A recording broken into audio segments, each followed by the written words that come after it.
live in interesting times. For the headlines. The annual Balikatan exercises between the Philippines and the United States has helped maintain stability in the Pacific region, according to U.S. officials.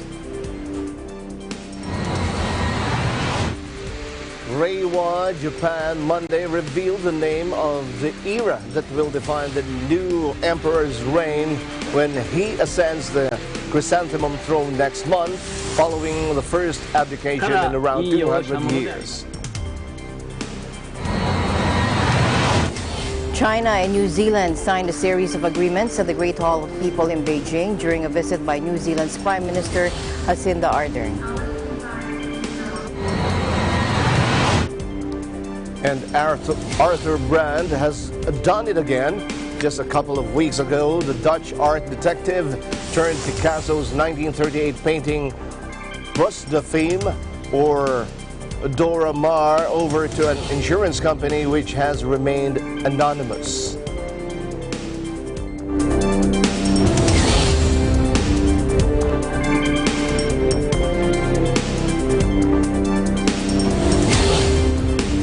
Alma Angeles, wherever you're watching from around the world, thank you very much for joining us.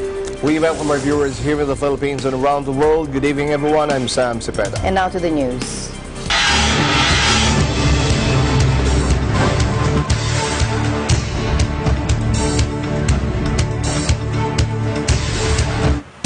The annual Balikatan exercises between the Philippines and the U.S. has helped maintain stability in the Pacific region. Exercise Balikatan has become one of the premier military training events in the Pacific Hemisphere and has helped us to maintain regional stability, uphold international norms, combat violent extremism, alleviate human suffering, and much more, according to U.S. Marine Corps Brigadier General Christopher McPhillips, who is also the American Exercise Director for the annual military maneuvers. This year's Balikatan exercises formally opened in a ceremony at the AFP Commission Officers Club at Camp Aguinaldo, Quezon City, Monday. Balikatan, which means shoulder to shoulder in Filipino, symbolizes the partnership between the armed forces of the Philippines and U.S. forces. Around 4,000 Filipinos, 3,500 U.S. troops will be taking part in these exercises, which will run from April 1 to 12. The exercise also includes the participation of 50 members of the Australian Defence Force for humanitarian and civic assistance projects and Special Operations Forces training. Philippine and U.S. forces will conduct counter-terrorism training, amphibious operations, live fire training, urban operations training, aviation operations, bilateral planning, subject matter expert exchanges, and humanitarian and civic assistance projects throughout Luzon. Links us together on a personal level, fortifying friendships and building camaraderie from the lowest levels up through the leadership ranks.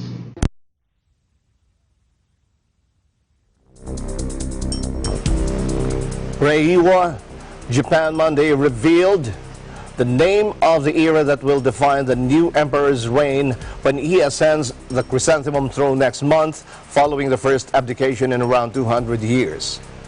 The new imperial name consists of two characters, Rei, which can mean order but also auspicious, and Wa, usually translated as peace or harmony. After weeks of fevered speculation and top-secret discussions, the two kanji characters were unveiled to reveal a name that will last as long as new Emperor Naruhito's rule. Prime Minister Shinzo Abe said the term Reiwa came from the Manyoshu, an anthology of Japanese poems dating back 1,200 years that symbolizes our nation's profound public culture and long tradition. Crowds gathered around Japan to watch live broadcasts of the announcement, many cheering as the Chief Cabinet Secretary held up a board with the name inked in stylized black calligraphy. Although the Gregorian calendar is widely used in Japan, the imperial calendar is also in common use, and the new era announcement has been highly anticipated. Emperor Akihito will step down at the end of April, and his son, Crown Prince Naruhito, will assume the throne on May 1, with a new era will officially begin.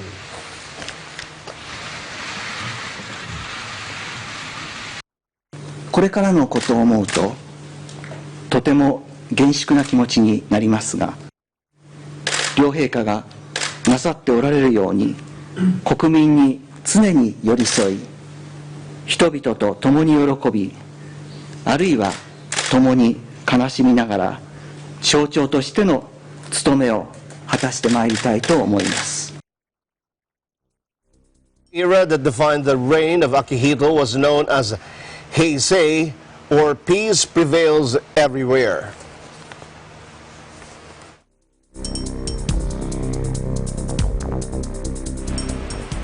To other news now, a Vietnamese woman accused of assassinating the North Korean leader's half-brother is to walk free after Malaysia dropped murder charges against her on Monday, weeks after her Indonesian co-accused was also released.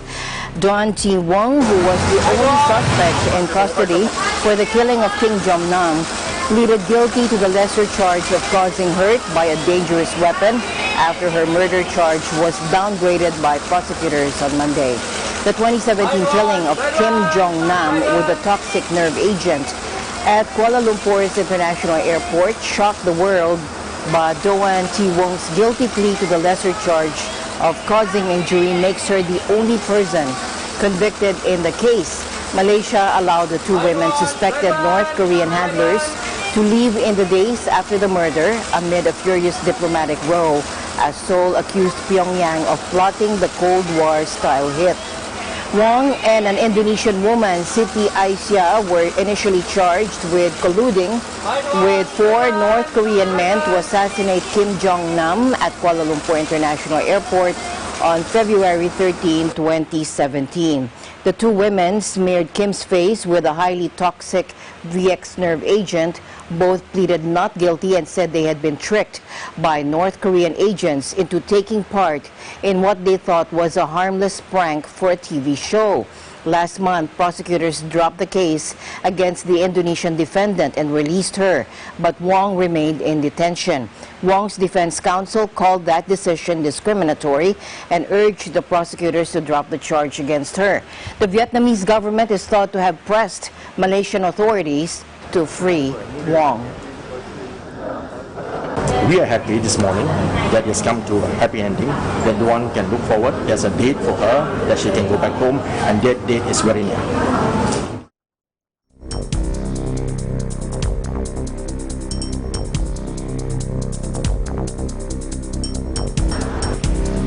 In other news now, Turkish President Recep Tayyip Erdogan's AKP suffered a blow in Sunday's local election, with the ruling party set to lose the capital Ankara and risking defeat in the country's economic hub, Istanbul. Take a look. Losing Turkey's 2 major cities would be a clear setback for Erdogan and his Justice and Development Party, AKP, who won every vote in a decade and a half in power, thanks in part to economic growth. With 99% of the ballot boxes counted, the joint opposition candidate for Ankara, Mayor Mansur Yavaş, was winning with 50.89% of votes and the AKP on 47.06%. Andalus State Agency reported, citing preliminary results. In Istanbul, Turkey's largest city, the race for mayor was deadlocked, with the AKP candidate claiming victory with 48.70% of votes, but his opponent on 48.65%, also saying he had won after almost all ballot boxes were counted there. Speaking to thousands of supporters in Ankara, Erdogan portrayed the election as a victory for AKP, which, along with coalition partner, the right-wing Nationalist Movement Party, or MHP, won more than 50% of the votes nationwide. But he did not refer directly to the loss of Ankara. Take a look.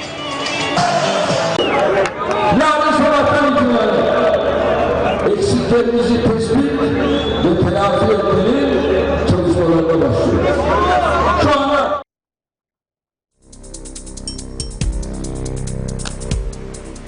Protest hit Algerian President Abdelaziz Bouteflika on Sunday named a new government headed by recently appointed Noureddin Bidoui. A statement from the presidency said. State television reported that Armed Forces Chief Ahmed Gaid Salah, who has called for Bouteflika to step down, remained as Deputy Defense Minister. Veteran politician Ramtani Lamamra, who was appointed Deputy Prime Minister and Foreign Minister on March 11, was not named in the new administration. Ailing Bouteflika, who has rarely been seen in public since a 2013 stroke, has come under mounting pressure to quit power since his decision to seek a fifth term sparked huge demonstrations. Bouteflika said earlier this month he would pull out of the race and postpone April elections in moves that angered Algerians who see it as a ploy to extend his 2 decades in power. Faced with persistent public anger, a succession of veteran Bouteflika loyalists have deserted the president in recent days. On Tuesday, Chief of Staff Gaid Salah, who was appointed in 2004, called for him to step down or be declared medically unfit. The Chief of Staff cited Article 102 of the Constitution, under which a president can be removed if found unfit to rule. Long a faithful Bouteflika supporter, Gaid Salah said on television it was imperative to find a way out of the crisis which responds to the legitimate demands of the people in line with the Constitution. Despite the calls, huge crowds thronged the streets of Algeria's capital on Friday for a 6th successive week, saying the moves by his key allies to abandon Bouteflika were not enough.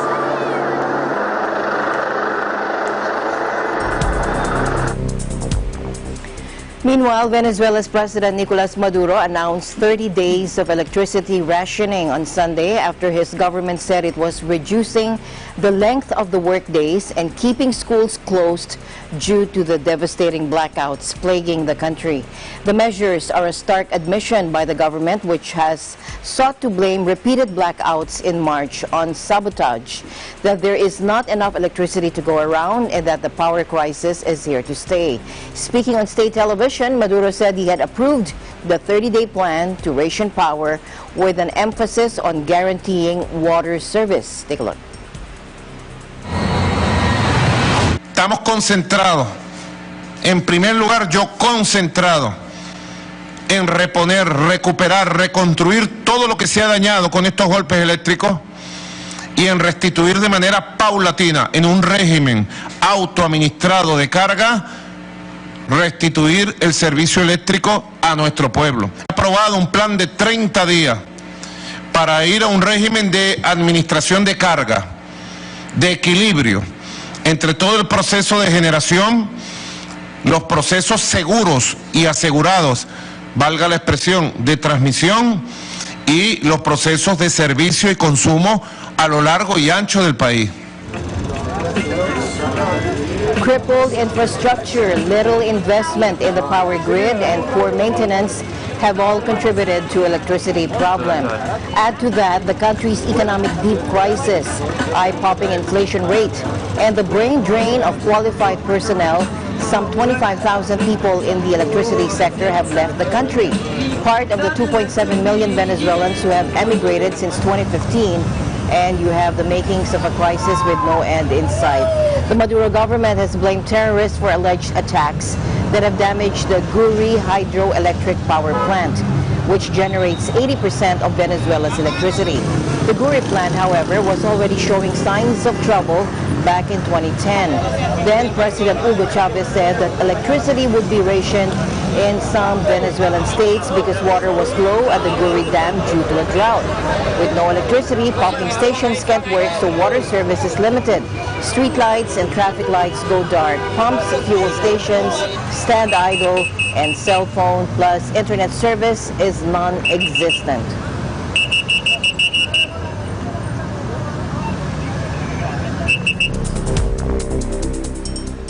The acting White House Chief of Staff, Mick Mulvaney, defended President Trump's threat to end assistance to 3 Central American countries and to close parts of the U.S. border with Mexico this week.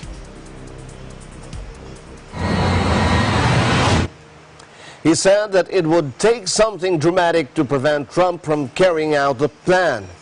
The White House on Sunday defended President Donald Trump's decision to cut off aid to 3 small Central American countries, insisting they weren't doing enough to stop the flow of migrants to the United States.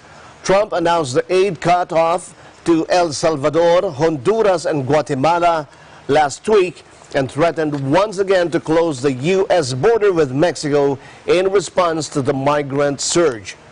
He said Mexico has not done anything to stop the migrants.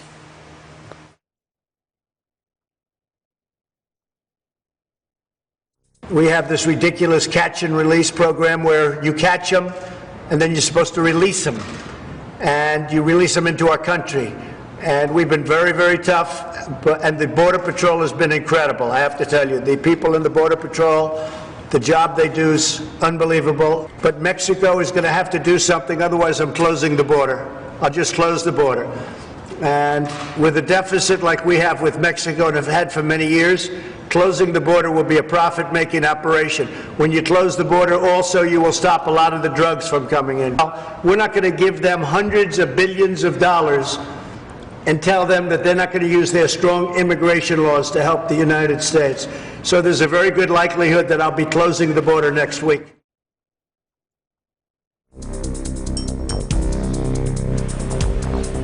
Meanwhile, China announced on Monday it will launch a crackdown on all fentanyl-like substances from May 1, following U.S. pleas for Beijing to control a drug fueling a deadly opioid crisis. China is suspected of being the main source of a powerful painkiller, 50 times stronger than heroin, that has caused record overdose deaths in the U.S. The issue has figured in trade talks between the United States and China, with Beijing promising to list any type of fentanyl when Presidents Donald Trump and Xi Jinping agreed to a tariff truce in December. The U.S. is concerned about all variants of fentanyl, and it has all been resolved. Liu Yujin, Deputy Director of the National Narcotics Control Commission, said at a press conference, designating all fentanyl analogs as controlled substances from May 1 aims to prevent smugglers from skirting the law by changing formulas to make drugs similar to the painkiller. Liu outlined further work China would undertake, including inspections of key biomedical and chemical industrial parks, cleaning up drug-related information online, and cutting off criminals' online communication channels. I mean, they pushed my wrist. Authorities cautioned Filipino travelers to be wary of recruiters targeting victims to become drug mules on international flights. In a press briefing, the National Bureau of Investigation, or NBI, presented 3 suspects who were arrested in operations in Pasay City and Pasig City for attempting to ship out 3.297 kilos of cocaine in cover pages of children's books destined for Bangkok, Thailand. The suspects were identified as Maria Clara Bedico, Alvin Avila, and Antoinette Mendiola. Bedico and Avila, who were recruited by Mendiola, were arrested last March 28 at a fast food restaurant at the Ninoy Aquino International Airport with 5 sealed children's books in their luggage. Cursory inspection showed that powdery substance, later confirmed to be cocaine, were stuffed on the inner portion of the hardbound covers of the books. The books were in Spanish and seemed to be published for small children. The NBI said the members of the Western African Drug Syndicate, or WADS, through their Filipino partners, recruit women to be couriers through work abroad schemes posted on Facebook. Emetrio Dongalio Jr., Chief NBI Special Action Unit, or SAU, said the modus operandi of the drug smugglers seems to be to take advantage of the country's visa-free entry to Thailand. Donggalo placed the estimated street value of the contraband at around 30 to 45 million pesos. Government figures, however, have placed the street value of cocaine at a little over 5,000 pesos per gram, or just over 15 million pesos for 3 kilos.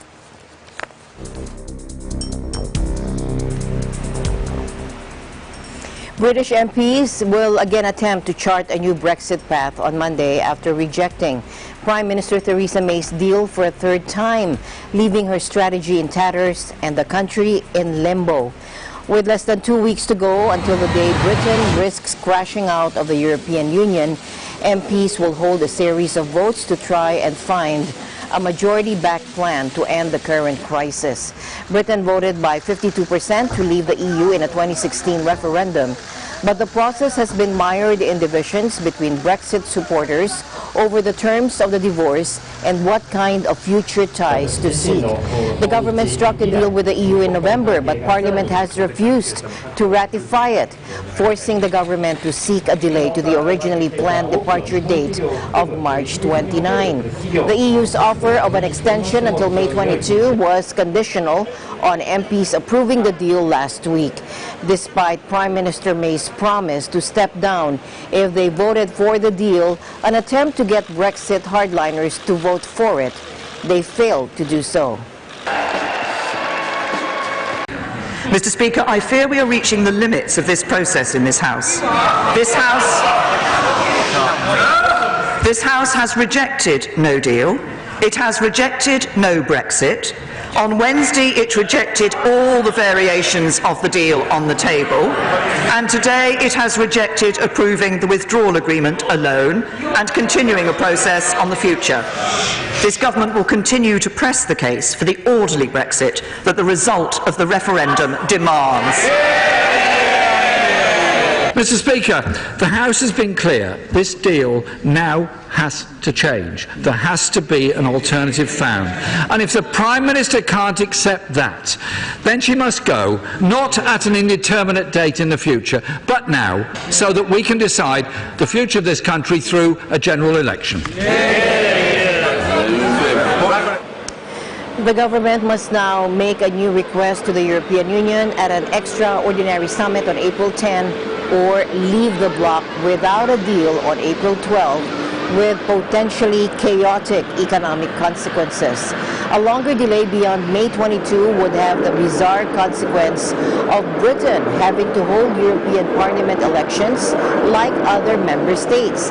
Parliament seized the initiative for one day last week, but failed to unite around a single option that could replace Prime Minister May's deal.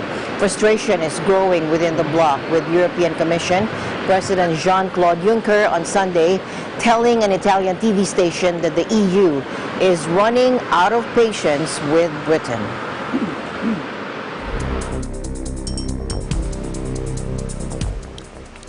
Following the destruction caused by Cyclone Idai across southern Africa, eastern provinces of Zimbabwe have continued to experience high winds, torrential rainfall, flash floods, and landslides, the UN Office for the Coordination of Humanitarian Affairs said on Thursday. This lethal combination has wreaked havoc in several of the country's districts, causing at least 181 deaths, 175 injuries across the country, with more than 300 people still missing, according to government figures. Destruction of property and infrastructure has been severe, and an estimated 270,000 people need humanitarian assistance, particularly in Chipinge and Chimanimani, where some 95% of the roads and bridges were damaged. Search and rescue efforts are ongoing, especially in Chimanimani, where some villages remain inaccessible by road. So far, some 60,000 children in flood-affected districts need immediate protection services, and 100,000 need welfare and civil registration services.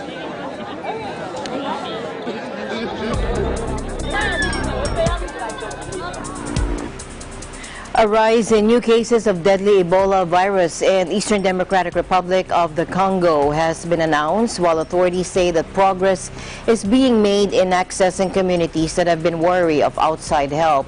The UN World Health Organization said, take a look. The situation for children is quite dire. DRC has been plagued by conflicts, a proliferation of armed groups, of disease outbreaks, of natural disasters, and sexual violence. In this backdrop, Ebola has made this situation even more critical. Since the outbreak was declared 8 months ago, 1,000 people, including 30% are children, have been infected with the disease. More than 600 people have died. Now, for his part, Lowcock said the world would be smart to be generous in supporting the new government of the DRC.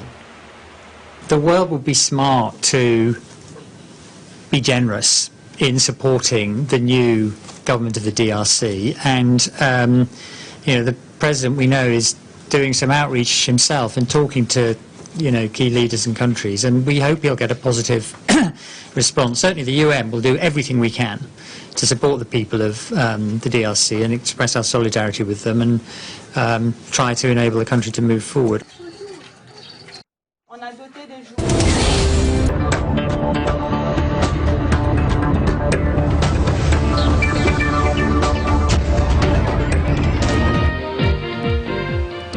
Indonesia has agreed to allow more Philippine agricultural products, particularly bananas and coconut-based products, to penetrate its huge market as the two countries work to enhance bilateral trade and investment and reduce trade gaps between them.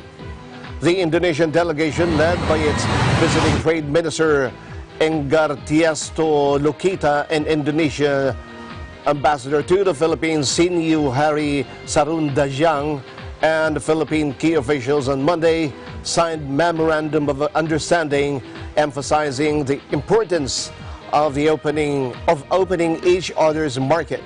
Lukita said both sides signed 3 MOUs on the procurement of desiccated coconut and coconut oil from the Philippines, and another one on the investment, expansion, and coffee manufacturing and processing operations in the Philippines. In a press briefing, Trade Secretary Ramon Lopez pointed out the $5.6 billion to $5.8 billion trade deficit between the Philippines and Indonesia is not limited to agriculture products. He said they are thus seeking the inclusion of non-agricultural products to be able to enter the Indonesian market. The trade chief cited examples of these non-agriculture products as cosmetics, smart cards, electronic integrated circuits, parts and accessories of motor vehicles and office machines, copper cathodes, transmission shafts, ignition wirings, and other industrial products. To balance trade between the two countries, especially in agriculture, Agriculture Secretary Manny Piñol said Indonesia just needs to allow more Philippine goods to enter its market, which is the 4th most populous country in the world today. Piñol said Indonesia has conveyed that Philippines can start exporting shallots and bananas immediately. He cited a signed document indicating that Indonesia acknowledges that bananas from Mindanao are free from pests and diseases, thus opening their market to Philippine exports.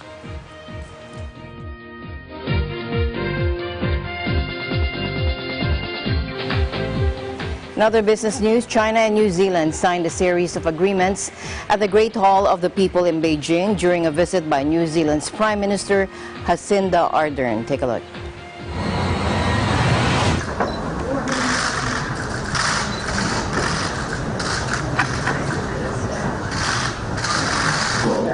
Now let me invite Commissioner Wang Jun and Ambassador Hong Li first.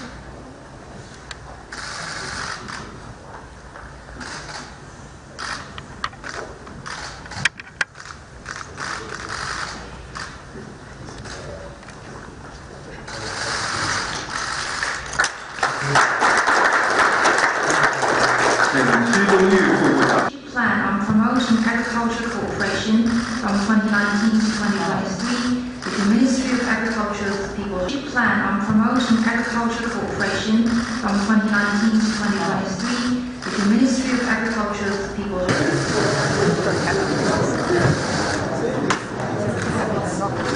No, that's true.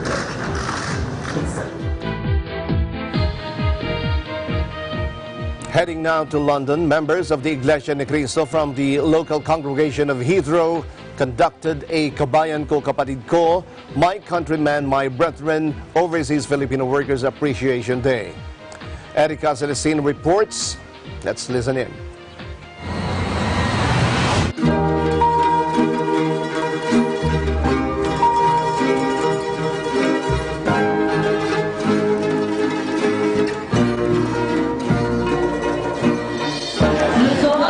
OFW stands for Overseas Filipino Workers. It's a unique term used to describe a person from the Philippines who is living and working in another country, typically on a temporary basis. Many people from the Philippines look for work abroad and leave their loved ones to give their families much needed financial support. This event celebrates and appreciates OFWs or Overseas Filipino Workers hosted by Iglesia ni Cristo members in Heathrow, United Kingdom, entitled Kabayan Ko Kapatid Ko or My Countrymen, My Brethren.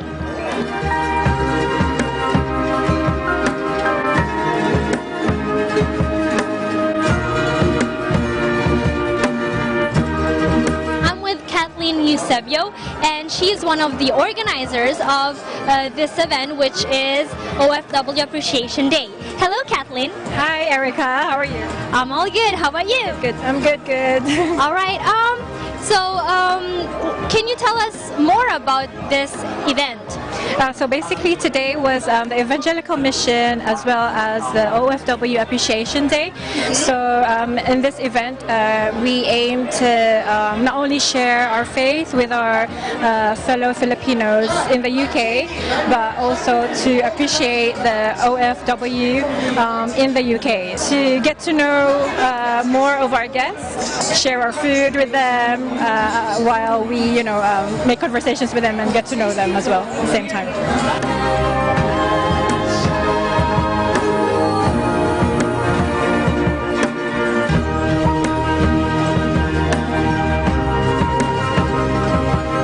And what is the aim of the OFW Appreciation Day?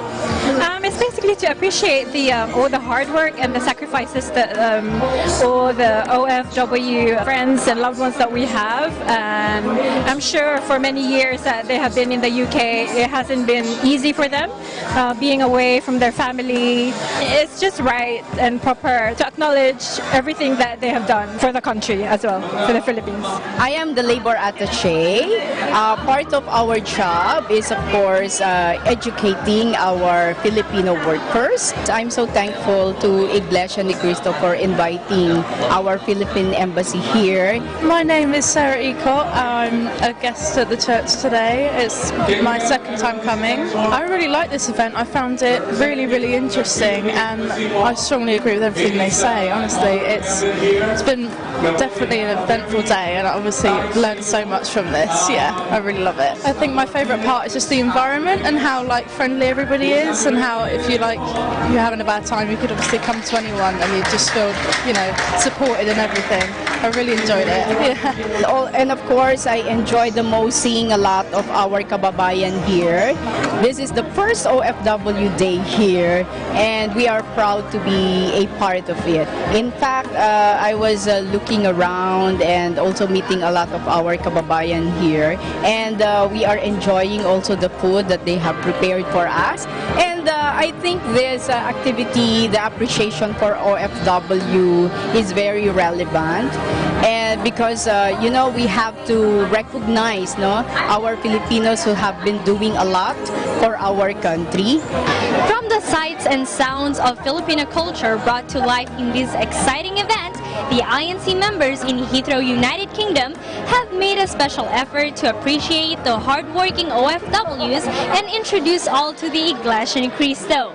Reporting for EBC United Kingdom, I am Erica Celestino, and I am 1 with 25.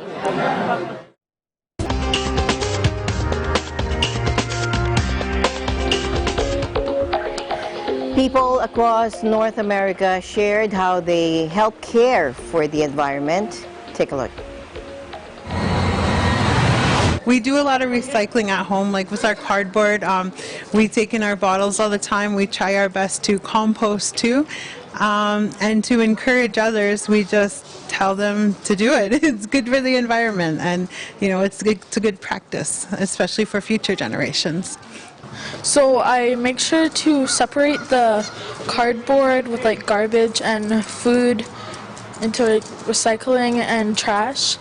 And how I encourage people is I like help people do it.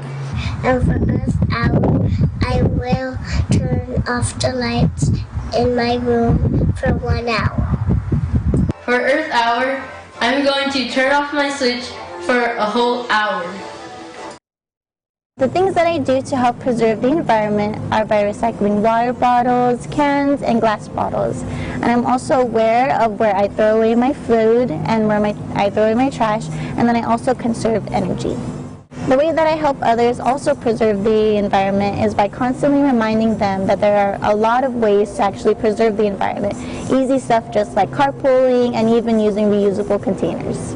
I preserve energy mostly because I was trained as a kid to turn off all the lights when it wasn't in use.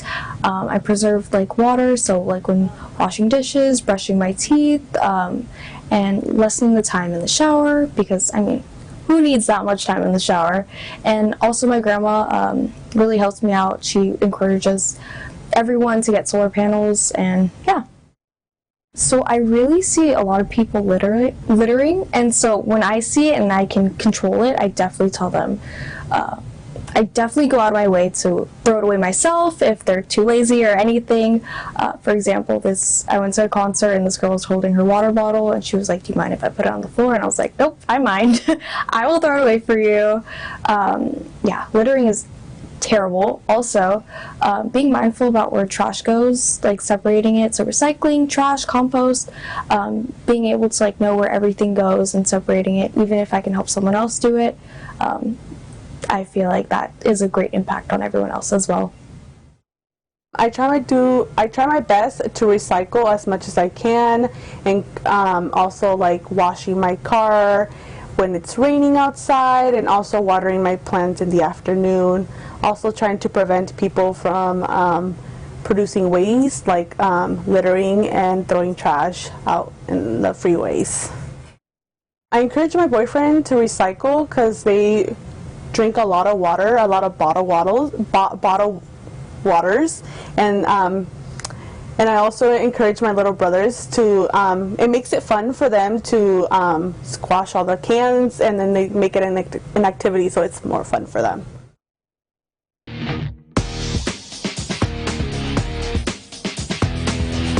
Since 2015, Smart City Hoops has organized basketball tournaments for the high school teams in Metro Manila.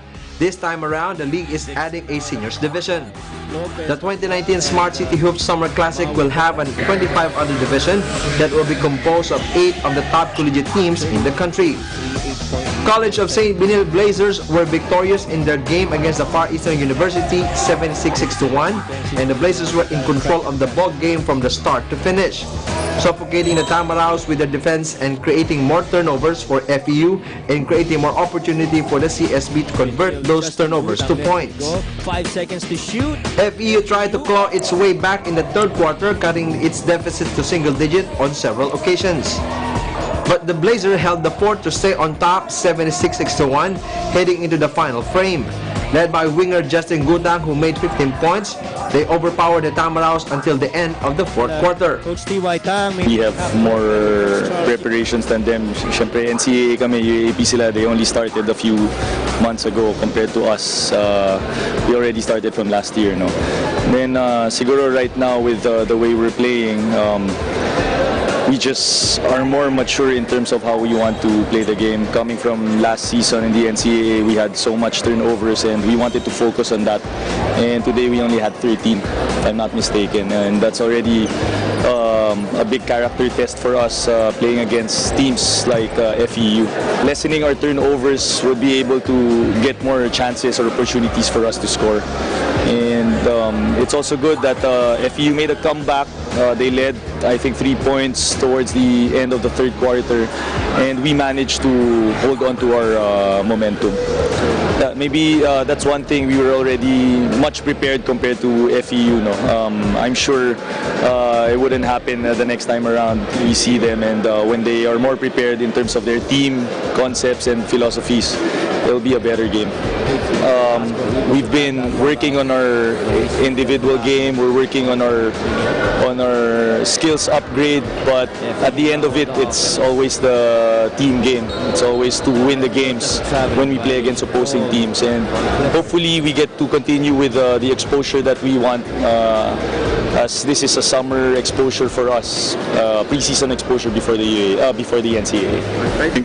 Coming into this game, we all had that mindset to go out there and compete. You know, FU being one of the top teams in the UAP, we wanted to show everyone that we were able to compete against them.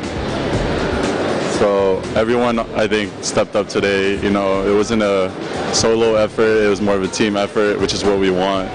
Point guards facilitated the team, our bigs stepped up big time, and our forwards were able to score whenever they can.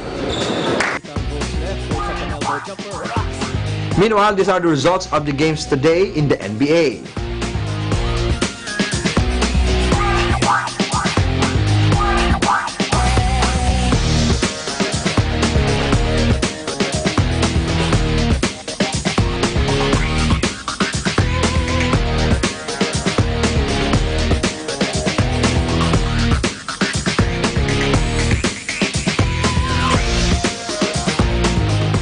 And these are the stories for EN Sports. I'm Ben Bernaldez, and I am 1 with 25.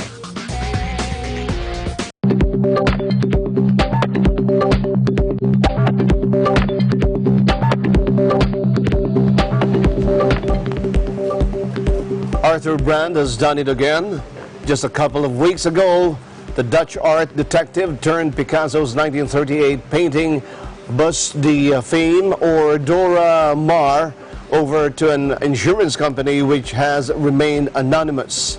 Dora Maar, the subject of the painting, was a French photographer, painter, poet, and from about 1936 to 1943, Maar was one of Picasso's lovers.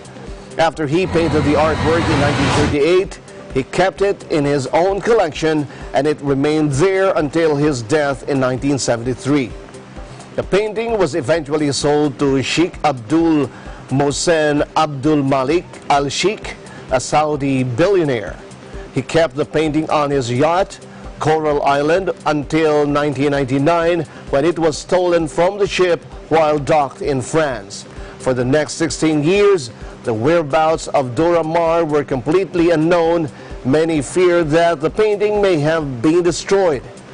In 2015, Brand first got wind that a Picasso stolen from a ship was doing the rounds in the Netherlands, although at that stage I didn't know which one exactly.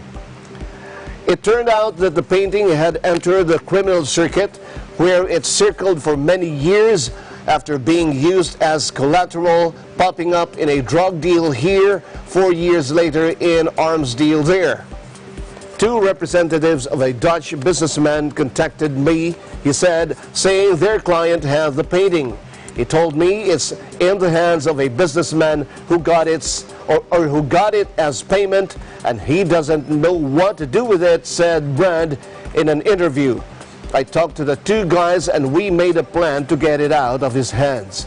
A few days later, Brand had a knock at the door to his flat, and there it was. The painting wrapped in a sheet and then black garbage bags was hand delivered to Brand by the man. Brand called the Dutch and French police, who had since closed the case and who said they would not prosecute the current owner. Since the original theft, the painting must have changed hands at least 10 times, said Brand. Brand said he had to act quickly, otherwise the painting may have disappeared back into the underworld.